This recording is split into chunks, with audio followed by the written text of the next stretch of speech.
এখন আমরা যারা খাবারের শুরুতে বিসমিল্লাহ বলি না, আমাদের সাথে শয়তান খায় কি খায় না বলেন? এই হাদিস তো প্রমাণ করে আমাদের সাথে কে খায়? শয়তান খায়। শয়তানের খাবার কি? আসেন আমরা মূলত শয়তানের খাবারটা কি? বিসমিল্লাহ না বললে আমাদের সাথে খায়। এছাড়া শয়তানের প্রধান খাবার কি? হাদিসের মধ্যে আসছে শয়তানের প্রধান খাবার হইল আমাদের যে পচা হাড্ডি আছে, পচা হাড্ডি, গোবর, ছাই, এগুলো হলো শয়তানের প্রধান খাবার। কেমনে বুঝা গেল?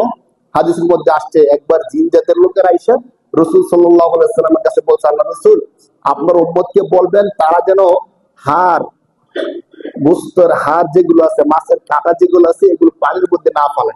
কেন? কারণ আল্লাহ তাআলা আমাদের জন্য এগুলো খাবার হিসেবে তৈরি করছেন।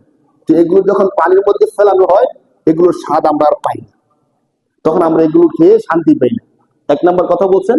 আরেকটা কথা বলছেন আল্লাহ রাসূল, ছাই এবং গোবরের মধ্যে আপনার উম্মত যেন প্রস্রাব না করে। কেন? এগুলো হলো আমাদের খাবার, এগুলোতে প্রস্রাব করলে আমরা সঠিকভাবে এগুলো খাইতে পারি না।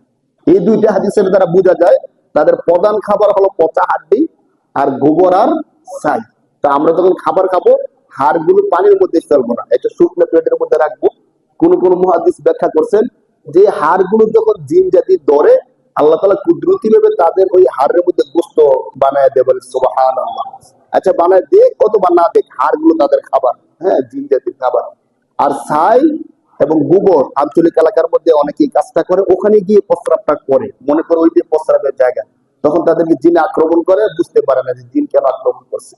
তো এখন চিন্তা করেন যে জিন শয়তান আমার সাথে খাবার খাইতে আসছে, তার খাবার কি? মূলত গোবর, ছাই, পচা হাড্ডি। তো সে, আমি যখন বিসমিল্লাহ না বলি, আমার সাথে এসে কি খায়? খাবার খায়। বিষয়টা কতটা নিন্দনীয় না? এই জন্য আমরা যখনই খাবার খাবো আজকে থেকে, অন্তত আমলটা আমরা সারা জীবনের জন্য করি রে। আমরা যখনই খাবার খাবো তখন কি বলবো? বিসমিল্লাহি ওয়া আলা। যদি পুরো অংশ বলতে না পারেন, অন্তত বিসমিল্লাহ কি বলে খানা খাবো বলেন? যখন এই খাবারটা মুখে নেওয়ার আগেই শুরুতে আমরা খাবারটা নিব, বিসমিল্লাহ কি বলবো বলেন? বিসমিল্লাহ মানে কি বলেন? আল্লাহর নামে। বিসমিল্লাহ মানে কি? আল্লাহর নামে। যদি সত্যিকার আল্লাহর নামে যদি কোনো একটা খাবার আমি খাই, আর আমি বিশ্বাস রাখি যে আল্লাহর নামে যে খাবারটা আমার গলা দিয়ে ঢুকতেছে, এই খাবারটা আমার শরীরের মধ্যে কোনো খারাপ প্রতিক্রিয়া সৃষ্টি করতে পারবে না,